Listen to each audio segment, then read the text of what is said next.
¿pero tú eres imbécil o qué? Le grité mientras lo empujaba contra la pared, con la llave de la habitación aún en mi mano. Eran las 18:24 de un jueves cualquiera, y yo estaba en el pasillo de un hotel 3 estrellas en Toledo, con la adrenalina por las nubes y la certeza de que mi vida estaba a punto de explotar. Yo no tenía ninguna razón para estar en ese hotel. O mejor dicho, no hasta que vi el coche de mi mujer, Claudia, aparcado en doble fila justo enfrente. Y eso, amigo, no era normal. Claudia me había dicho que tenía un curso de formación en Madrid ese día. No Toledo. No ese hotel. Y mucho menos con él. Con Víctor, un tipo que apenas conocía, pero que había visto una o dos veces en las comidas del gimnasio. Siempre con ese aire de yo no rompo un plato, siempre sonriente, siempre demasiado atento con mi mujer. Así que, movido por una mezcla de intuición, celos y pura rabia, decidí entrar. Fingí estar buscando a un amigo, le solté cualquier chorrada a la recepcionista, que ni me miró, y subí al segundo piso. Fue ahí donde lo vi. A él. Salía de la habitación 214, ajustándose el cinturón con una sonrisa imbécil en la cara. No lo pensé. Fui directo. Lo empujé. Él intentó defenderse con palabras: tío, no es lo que piensas, déjame explicarte, solo hablábamos, bla, bla, bla. Palabrería. ¿Claudia está ahí dentro? Le pregunté con los dientes apretados. No respondió. Ese silencio fue todo lo que necesitaba para confirmar lo que ya sabía. Empujé la puerta. Estaba entreabierta. Y ahí estaba. Sentada en la cama, en ropa interior, con el pelo recogido y esa cara de me pillaron copiando en el examen y no tengo ni cómo justificarlo. No dijo nada. Solo me miró. Como si el tiempo se hubiera detenido. Yo tampoco dije nada. Cerré la puerta con suavidad. No grité. No lloré. No hice el numerito que uno se imagina en esas situaciones. Solo me quedé ahí, de pie, respirando hondo, como si necesitara convencer a mi cuerpo de que no era una pesadilla. Todo lo que venía después, las preguntas, la rabia, la venganza, empezaba justo ahí. Ella no dijo nada. Se tapó con la sábana como si eso cambiara algo, como si el problema fuera que la había visto medio desnuda y no que me acababa de romper en dos. Yo no gritaba, no hacía falta. El silencio pesaba más que cualquier insulto. Caminé hasta el borde de la cama y me senté sin mirarla. Necesitaba ver algo, cualquier cosa que me confirmara que no estaba imaginando todo aquello. Y ahí estaban, 2 vasos con hielo medio derretido, una caja de preservativos abierta en la mesita, su bolso tirado en el suelo y, lo más obvio, su ropa interior doblada cuidadosamente sobre la silla del rincón. Ninguna de esas cosas tenía sentido si venía de un simple curso de formación. Me pasé la mano por la cara. Tenía la boca seca, la mandíbula rígida, el estómago encogido como si fuera a vomitar, pero no había nada dentro, solo esa presión absurda que te dan los nervios cuando estás por explotar. Claudia no hablaba, y eso era aún peor que si hubiera empezado con excusas. ¿Cuánto tiempo llevas viéndolo? Dije sin mirarla. No respondió. En vez de eso, se levantó lentamente de la cama, aún envuelta en la sábana, y empezó a vestirse como si fuera lo más normal del mundo. Me giré para verla directamente y repetir la pregunta. ¿Cuánto tiempo llevas con este gilipollas? Ella suspiró y por fin habló. No lo llames así. Eso fue todo. Eso fue lo que eligió decir. No negar nada, no pedirme perdón, no inventar una historia ridícula para justificar lo injustificable.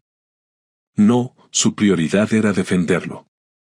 Me levanté despacio, sin saber si era mejor quedarme o salir de allí para no perder la cabeza. Ella seguía poniéndose la ropa, como si tuviera prisa por irse, como si el problema fuera que la pillé en mal momento. ¿Esto es serio o solo eres una más en su lista? Pregunté, esta vez mirándola directamente a los ojos. No es como tú piensas. No. Claramente no pienso que estés dando una charla de fisioterapia con las tetas al aire, le solté sin filtro, sintiendo como el calor me subía por la cara. Ella se quedó callada, cruzando los brazos, ya vestida, como si estuviera lista para irse. Pero no se iba. Y yo tampoco. Estábamos atrapados en esa habitación de hotel que olía a perfume barato, sudor y culpa. ¿Lo conoces del gimnasio, verdad? Ella sintió con la cabeza. Otra confirmación que no necesitaba pero que dolía igual. ¿Qué te falta conmigo que tienes que buscarlo ahí? ¿Qué te da ese cabrón que no te doy yo? No es eso, Andrés. No tiene que ver contigo. Claro que tiene que ver conmigo. Si no tuviera que ver conmigo, no estarías escondiéndote en un hotel a 1 hora de casa, mintiéndome en la cara como si fuera idiota. Ella se sentó otra vez en la cama, sin mirarme. Hace meses que no somos los mismos, dijo con voz baja. Tú estás siempre cansado, apagado, en piloto automático. Te has vuelto, no sé, gris. ¿Gris? Dije repitiendo esa palabra con rabia. ¿Y eso te da derecho a follarte a otro? Porque yo no sabía que había un protocolo, si tu pareja se vuelve aburrida, échate un amante y listo. Ella cerró los ojos, como si no pudiera soportar mirarme. Yo sentía que estaba en una conversación con una desconocida. Esa no era Claudia. O tal vez sí lo era, y nunca la conocí del todo. Me di cuenta de que no sentía celos. No era eso.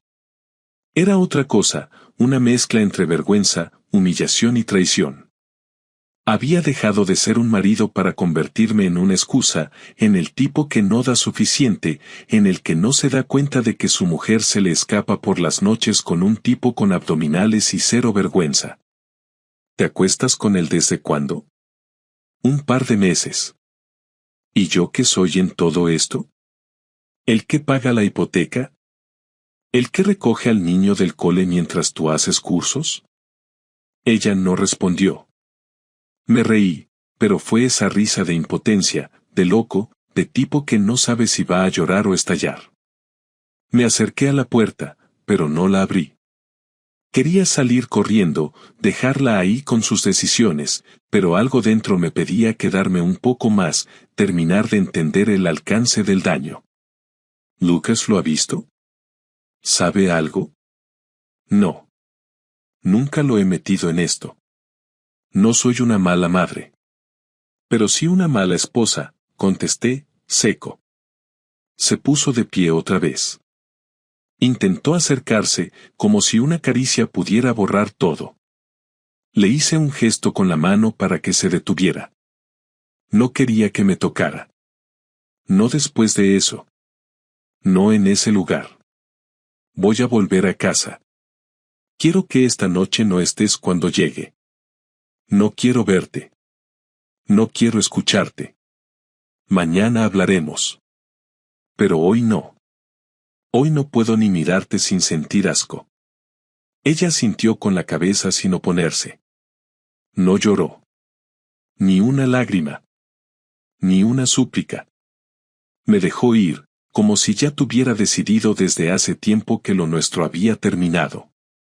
Y en el fondo, tal vez era así. Tal vez llevaba más tiempo rota la cosa de lo que yo me había dado cuenta. Salí del hotel sin decir una palabra más. Me subí al coche, encendí el motor, y antes de arrancar, apoyé la cabeza en el volante. La respiración me temblaba. No lloré. Solo me quedé ahí, en silencio, sintiendo que algo dentro se había roto y ya no tenía arreglo.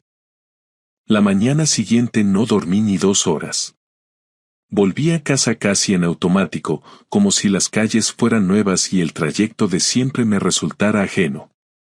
Cuando llegué, Lucas ya estaba despierto viendo la tele en pijama y no preguntó por su madre.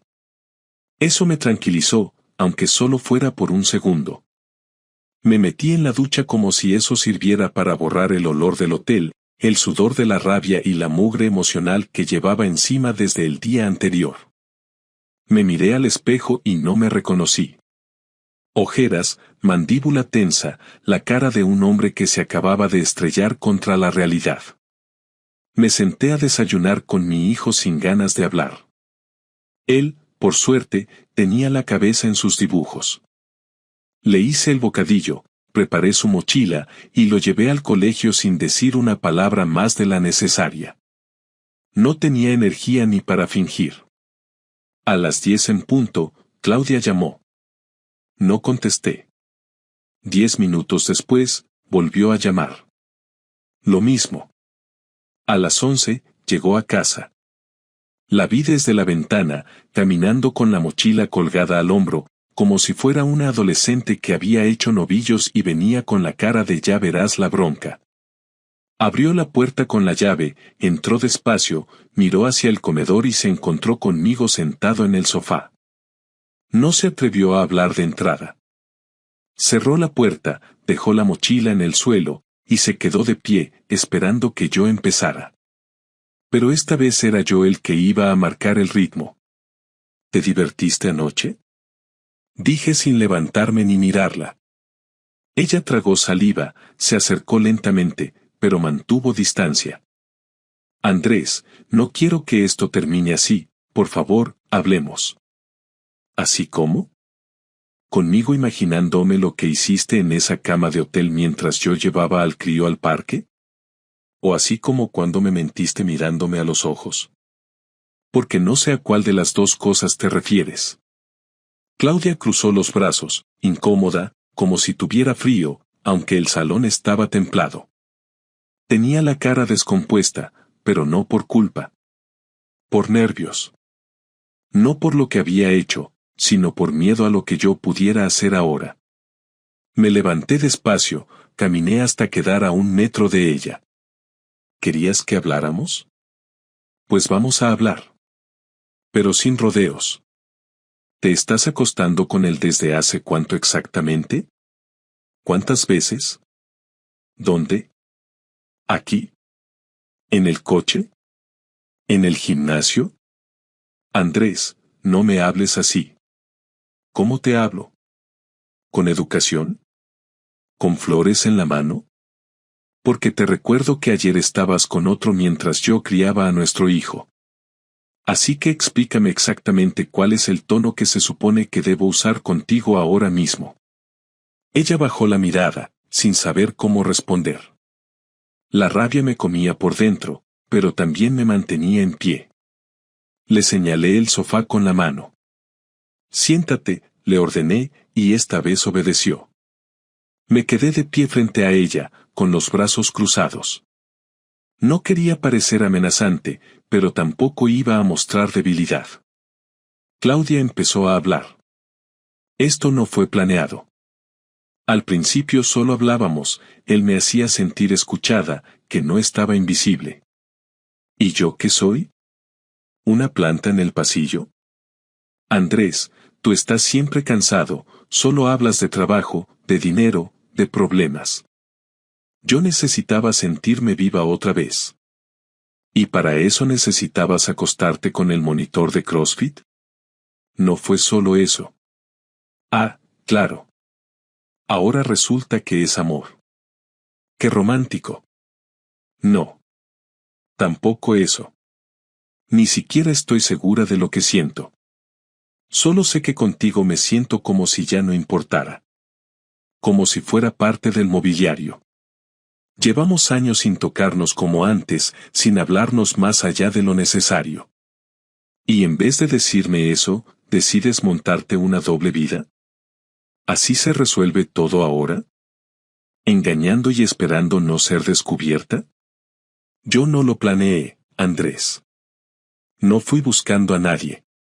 Las cosas pasaron y me dejé llevar. ¿Te dejaste llevar? ¿Y crees que eso justifica todo? Ella empezó a llorar, pero no me afectó. No esta vez. Me había vaciado de empatía. Esa mujer, la que tenía frente a mí, ya no era la misma con la que me casé. Era otra persona. Y no porque hubiera cambiado de peinado o de gustos, sino porque había cruzado una línea que no tenía retorno. Y lo había hecho a conciencia, repetidas veces. ¿Lo vas a seguir viendo? Ella dudó. Esa duda fue todo.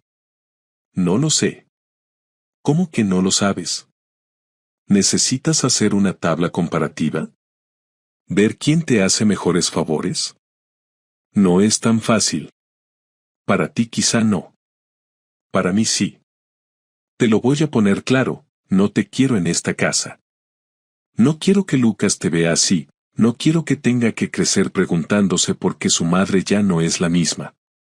No quiero seguir fingiendo. Te vas a ir hoy. Te doy hasta la noche para recoger tus cosas. Ella abrió los ojos como platos, como si no se esperara esa respuesta. Como si pensara que iba a perdonarla, o al menos que íbamos a negociar. ¿Y Lucas? Lucas se queda conmigo. Tú ya tomaste tus decisiones. Ahora asume las consecuencias. Claudia se levantó de golpe, furiosa. No puedes quitarme a mi hijo así como así. No te lo estoy quitando. Tú te alejaste sola cuando empezaste a priorizar tus polvos de hotel sobre tu familia. A Lucas lo verás, claro. Pero esta casa ya no es tuya. Se acabó. Hoy te vas. Ella me miró con odio, pero también con miedo. No estaba acostumbrada a verme así, tan firme, tan cortante. Yo tampoco lo estaba, pero sabía que si aflojaba aunque fuera un poco, me iba a arrepentir el resto de mi vida. Se fue a la habitación, cerró la puerta, y no volvió a salir en horas. Yo me quedé en el salón, sentado, con el corazón bombeando como si hubiera corrido una maratón. Pero no era ansiedad. Era otra cosa. Era fuerza. Por primera vez en mucho tiempo, sentí que tenía el control de mi vida. A las 5 de la tarde bajó con una maleta de ruedas y una mochila al hombro. No dijo nada, ni siquiera intentó hablarme. Yo estaba sentado en la mesa del comedor revisando correos del trabajo, sin mirar realmente la pantalla. La escuché caminar hacia la puerta, detenerse un segundo, y salir. Ni una palabra. Ni un adiós, ni un te lo explicaré algún día, nada. Y eso fue lo mejor que pudo hacer. Cerró la puerta y con ese ruido se confirmó que la etapa de hacernos los tontos había terminado. Me levanté, eché el pestillo, y por primera vez en semanas me senté con la cabeza clara a planear lo que venía después. Ya no era el tipo que no sabía qué estaba pasando, ni el marido desconcertado esperando respuestas. Era alguien con un objetivo, dejarle claro que, por mucho que ella intentara rehacer su vida como si nada, no iba a salir limpia de esto. Esa misma noche hablé con un abogado, amigo de un compañero del trabajo, y le conté todo tal y como era. Le dije que no quería quedarme esperando a que ella decidiera qué hacer. Quería que lo sintiera. Que sintiera en su piel que las decisiones tienen precio. Me explicó cómo armar una demanda de divorcio con custodia completa para mí y régimen limitado para ella, basándonos en su negligencia y el engaño como parte del argumento. Me dijo que necesitábamos pruebas, y por suerte las tenía, el registro del hotel, las grabaciones de las cámaras de seguridad, los mensajes que recuperé de su antiguo móvil, que todavía sincronizaba con el iPad de casa. No había forma de que se escapara de esto. Todo estaba claro, feo, detallado. Se lo entregué todo en una carpeta, incluso con fechas y horas. El abogado no tuvo que hacer mucho para entender que Claudia había cruzado un límite legal y emocional del que no podía volver.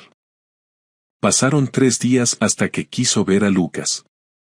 Le dije que podía venir a casa el domingo a las 5, solo 1 hora. Quería que supiera lo que se siente al tener que pedir permiso para ver a su propio hijo, no por venganza infantil, sino porque eso era lo justo después de lo que había hecho. Se presentó puntual, con la cara de siempre, esa mezcla de arrepentimiento falso y orgullo herido que usan los que nunca aceptan sus errores del todo. Entró, saludó a Lucas con un abrazo largo, y me miró como si esperara que dijera algo. No lo hice. Me fui a la cocina y dejé que compartieran ese rato. A las 6 en punto regresé al salón. El tiempo ha terminado. Andrés, por favor. 1 hora. Es lo que acordamos. No estoy negociando contigo. Ya no. Claudia se levantó, acarició a Lucas en la cabeza y se fue sin discutir. Pero esa tarde fue solo el inicio. 2 días después, le llegó la notificación del divorcio. Me llamó inmediatamente. No contesté. Me mandó varios mensajes. Ninguno obtuvo respuesta. Entonces empezó a ir directamente al gimnasio a buscar a Víctor. Lo supe porque uno de los entrenadores, que conocía la historia por mí, me lo contó sin que yo le preguntara. Claudia empezó a armar escenas. Se le notaba el caos por dentro, esa pérdida de control que llega cuando alguien cree que puede jugar a 2 bandas sin consecuencias. Al parecer, Víctor no quería problemas. Él solo buscaba lo de siempre, diversión y silencio. Cuando se enteró de que ella estaba metida en un proceso de divorcio con posible custodia perdida, se alejó como si le hubieran pegado fuego. Y eso fue lo que más me dolió y a la vez más me alegró, darme cuenta de que ella había destruido todo por alguien que ni siquiera estaba dispuesto a responderle un mensaje una vez que las cosas se pusieron serias. El siguiente paso fue llamar a sus padres. No era algo que quería hacer, pero creía que debían saber la verdad. No fui dramático, no hablé mal de ella como si fuera una venganza pasional. Solo les conté los hechos. Les mandé los documentos del divorcio, les expliqué el motivo y les dije que si alguna vez querían seguir viendo a su nieto, estarían siempre bienvenidos, pero que con Claudia no pensaba compartir una sola comida familiar más. Su padre no dijo mucho, pero su madre rompió a llorar por teléfono. Me pidió disculpas, como si ella tuviera la culpa. Le dije que no, que lo único que necesitaba era claridad. Y con eso bastó. Poco a poco, mi entorno también se fue enterando. No porque yo hiciera pública la historia, sino porque Claudia empezó a intentar limpiarse la imagen. Algunos conocidos me llamaron, otros me escribieron, y la mayoría, para mi sorpresa, se puso de mi lado. Al parecer, su actitud había sido sospechosa para más de uno. No era nueva, solo que nadie había querido meterse. Incluso una compañera suya de la clínica donde trabajaba me contó que Claudia había tenido un comportamiento extraño los últimos meses, con horarios que no coincidían y citas que no estaban registradas. Nada concreto, pero todo apuntaba a lo que ya sabíamos. 2 semanas después del día en que la saqué de casa, supe que estaba durmiendo en casa de una amiga. Lo supe porque intentó recuperar unas cajas con ropa y documentos. Le dije que las podía recoger un martes por la tarde si venía sola. Vino.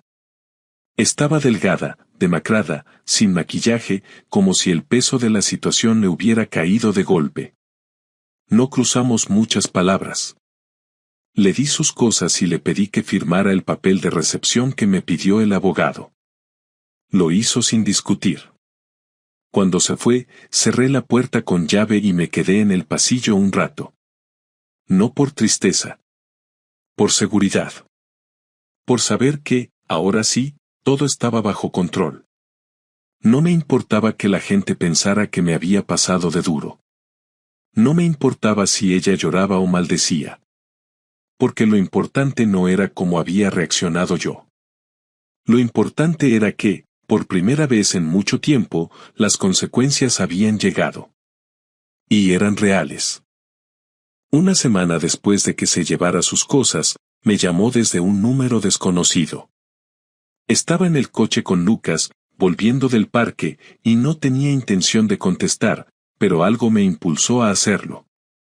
Tal vez ya había pasado el tiempo suficiente, o tal vez necesitaba cerrar ese capítulo de una vez. Le di al botón verde y antes de que pudiera decir nada, su voz salió sin pausa. No estoy bien, Andrés. Necesito hablar contigo. No respondí de inmediato. Paré el coche a un lado de la carretera y miré a Lucas por el retrovisor, dormido en su silla. No sé si es buena idea, le dije, sin apretar los dientes pero sin ablandar la voz. Ya lo hablamos todo, Claudia. Tú tomaste decisiones, yo tomé las mías. Ahora toca seguir. No quiero hablar del pasado, me interrumpió. Quiero hablar del presente. De Lucas. De nosotros. ¿De qué vamos a hacer? Acordamos vernos esa noche. En un bar tranquilo, sin ruido, sin gente conocida. Le pedí que no me hiciera una escena, que viniera tranquila, que no viniera a buscar disculpas o a decir que todo fue un error. Le dije que si no estaba lista para tener una conversación adulta, mejor no viniera. Me dijo que lo entendía, y colgamos. A las 9 en punto llegó. Iba vestida como alguien que no quiere llamar la atención. Sin maquillaje, con el pelo recogido, con una expresión distinta. No venía a discutir, y eso me dio cierta calma. Nos sentamos frente a frente, con 2 cafés que no tocamos. Hubo unos segundos de silencio antes de que empezara. No me voy a justificar. Lo que hice no tiene defensa. Lo sé. Y no espero que me perdones. Pero necesito decirte algunas cosas porque si no las digo, no voy a poder vivir tranquila. Yo la miré, sin interrumpir. Quería escuchar, pero no para reconciliarnos. Solo para entender qué pasaba por su cabeza. Empecé con ese tipo porque me sentía invisible. Porque pasaban los días y no sabía si aún te importaba lo que pensaba o lo que sentía. Y no lo digo para echarte la culpa, porque sé que la responsabilidad de lo que hice es mía. Pero también sé que algo entre nosotros se rompió hace tiempo. Nos volvimos compañeros de piso. Nos hablábamos de lo justo, y el resto del tiempo era silencio o rutina. No me sentía querida, y tampoco sentía que tú te sintieras querido. Entonces te fuiste con alguien que te hacía sentir especial, dije sin levantar la voz. Lo entiendo. No lo comparto, pero lo entiendo. No estoy con él, respondió rápidamente. Nunca estuve. Fue sexo y nada más. Y cuando todo estalló, desapareció. Me dejó como si nada. Como un error que no vale la pena asumir. Ahí entendí que no solo había perdido tu confianza, sino también mi dignidad. No sabía qué decir a eso. Me habría encantado que me doliera, pero ya no sentía ese tipo de rabia. Lo que me quedaba era una especie de cansancio profundo, una necesidad de cerrar todo y no volver atrás. ¿Y qué quieres ahora, Claudia? Porque no entiendo por qué estamos aquí. Quiero saber cómo vamos a hacer con Lucas. No quiero perderlo. Quiero estar presente en su vida. Quiero que sepa que lo amo, aunque haya hecho todo mal. Lucas va a seguir viéndote. Nunca quise que dejaras de ser su madre. Lo que no va a pasar es que vivamos como si nada. La casa es suya y mía. Tú saliste de ella por tus decisiones. Ahora tienes que aprender a estar con él desde otro lugar. No quiero discutir eso. Lo acepto. Solo quiero que no me cierres la puerta como madre. Nunca lo haré. Pero como mujer, como pareja, eso ya no existe. Ella asintió. No discutió. No se puso a llorar. Solo bajó la mirada, tragó saliva y se quedó un rato en silencio. Luego levantó la vista y me dijo algo que me descolocó. Me merezco todo esto. Pero tú tampoco eras perfecto, Andrés. No me escuchabas, no me tocabas, no me preguntabas cómo estaba. Éramos dos personas tristes viviendo bajo el mismo techo sin tener el valor de decirlo. Puede que tengas razón, dije, sin ganas de pelear. Pero si me sentía distante, no fue porque dejé de quererte. Fue porque tú ya no estabas. Estabas, pero no de verdad.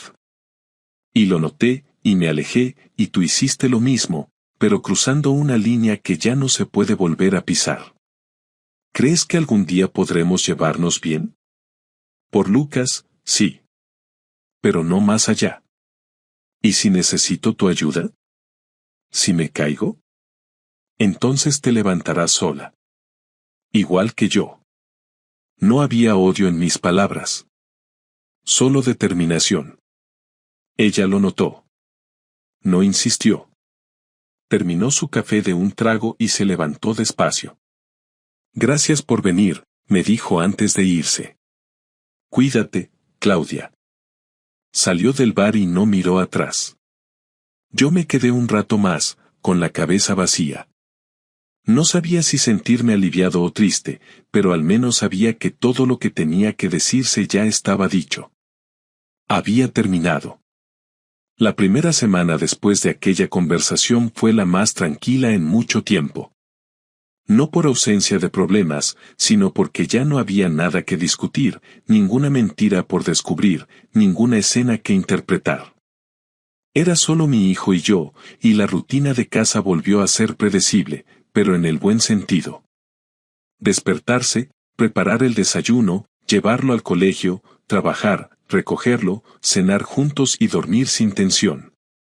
Me había acostumbrado tanto a vivir en estado de sospecha, a notar cada cambio de humor, cada gesto extraño, que la normalidad me parecía un lujo. Claudia venía a ver a Lucas los miércoles por la tarde y algunos domingos. Se lo llevaba al parque, a veces a casa de sus padres, pero siempre volvía a la hora acordada. Nunca se quedaba más de lo necesario, nunca intentaba entrar, ni hablar de más. Parecía haber entendido su lugar y lo aceptaba sin pelea. No sé si eso le costaba, ni me interesa. Ya no era mi problema. Mis padres vinieron a visitarme 2 semanas después. No sabían nada hasta ese momento, no porque no confiara en ellos, sino porque no quería escuchar opiniones innecesarias mientras todavía estaba resolviendo todo. Cuando les conté, mi padre no dijo mucho, solo asintió y se quedó en silencio. Mi madre, en cambio, me miró como si no supiera si abrazarme o regañarme por no haber contado antes.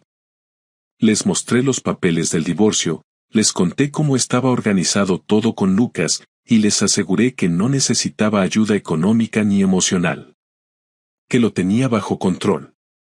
Mi madre me dijo que estaba orgullosa, no por haber aguantado, sino por haber tomado decisiones sin perder la cabeza. Mi padre solo me dio una palmada en el hombro cuando se iban, y eso bastó. Al trabajo nunca le conté nada. No quería que mi vida personal se volviera tema de conversación en los pasillos. Mis compañeros sabían que algo había pasado porque dejé de llevar la alianza y falté algunos días seguidos, pero nadie preguntó, y eso lo agradecí. En casa, aproveché cada minuto con Lucas. Jugábamos, hacíamos los deberes, salíamos los fines de semana, comíamos pizza en el sofá, y por primera vez en mucho tiempo, sentí que estaba construyendo algo sólido con él. Sin interferencias, sin tensión flotando en el aire, sin la sombra de un matrimonio que ya no funcionaba. Una tarde, mientras lo ayudaba con una maqueta del sistema solar que le habían mandado para clase, me miró y me soltó algo que me dejó frío. Papá, ¿tú y mamá ya no sois amigos? No supe qué decirle de inmediato. Me tomé unos segundos para pensar y respondí lo mejor que pude. Ahora somos padres. Eso es más importante que ser amigos. ¿Pero ya no vivirá aquí? No, hijo. Mamá tiene su casa ahora. Pero siempre que tú quieras verla, ella va a estar. Él asintió y siguió pegando las bolitas de corcho a los alambres, como si no necesitara más explicaciones. Supongo que los niños entienden más de lo que creemos, y a la vez se conforman con menos de lo que imaginamos. Lo importante era que sentía estabilidad, y eso lo notaba en su comportamiento, en cómo dormía, en cómo comía, en cómo me hablaba. Claudia nunca volvió a mencionar lo que pasó. A veces intercambiábamos frases cortas cuando venía a buscar al niño o a dejarlo, pero eran estrictamente prácticas. Ningún intento de reconciliación, ningún reproche, ningún y sí. Y aunque al principio esperaba alguna especie de cierre más emocional, entendí que ya lo había tenido. En esa conversación del bar, en su silencio posterior, en el hecho de que no pusiera trabas al proceso de divorcio, todo eso fue suficiente. Un mes después de todo, recibí una llamada del abogado confirmando que ya estaba todo aprobado. Divorcio oficial, custodia principal para mí, visitas supervisadas acordadas y régimen económico cerrado sin conflictos. Casi le agradecí más eso que el resto. No hubo peleas, ni abogados peleando entre sí, ni demandas cruzadas. Solo un final limpio. Cuando colgué, respiré hondo, me levanté del escritorio, y fui a preparar la cena como si fuera cualquier día. No tenía ganas de celebrarlo ni de marcarlo en un calendario. Era solo un paso más. Los fines de semana los aproveché para mí. Empecé a salir a correr de nuevo, algo que había dejado hace años. No para desconectarme, sino para estar conmigo, para mover el cuerpo, para sentir que tenía una rutina mía, algo solo mío. Volví a leer por las noches, a llamar a viejos amigos, a escribir listas de cosas pendientes. Me di cuenta de que había dejado de vivir para mí desde hacía mucho más de lo que pensaba. No por culpa de Claudia, sino porque uno se apaga sin darse cuenta, pensando que está cumpliendo, que eso basta. Pero no basta. Uno tiene que estar despierto para vivir de verdad. No sé si Claudia rehizo su vida. No me importa. No la he visto con nadie ni me interesa saberlo. Lo único que me importa ahora es que mi hijo está bien, que yo estoy en paz, y que cada día que pasa siento que la vida tiene un ritmo nuevo, sin drama, sin sobresaltos, solo con lo que necesito. Me equivoqué muchas veces, pero en esto no. Tomé la decisión correcta. No la más cómoda, no la más rápida, pero sí la necesaria. Y si alguien me preguntara qué aprendí de todo esto, no sabría dar una gran frase. Solo diría que no hay que tener miedo a cortar con lo que ya no funciona. Que uno puede empezar de cero aunque duela. Y que a veces perder a alguien es lo mejor que te puede pasar, aunque al principio no lo parezca. Porque no hay mayor libertad que estar donde uno quiere, sin deberle explicaciones a nadie. Eso es lo que tengo ahora. Y no lo cambio por nada.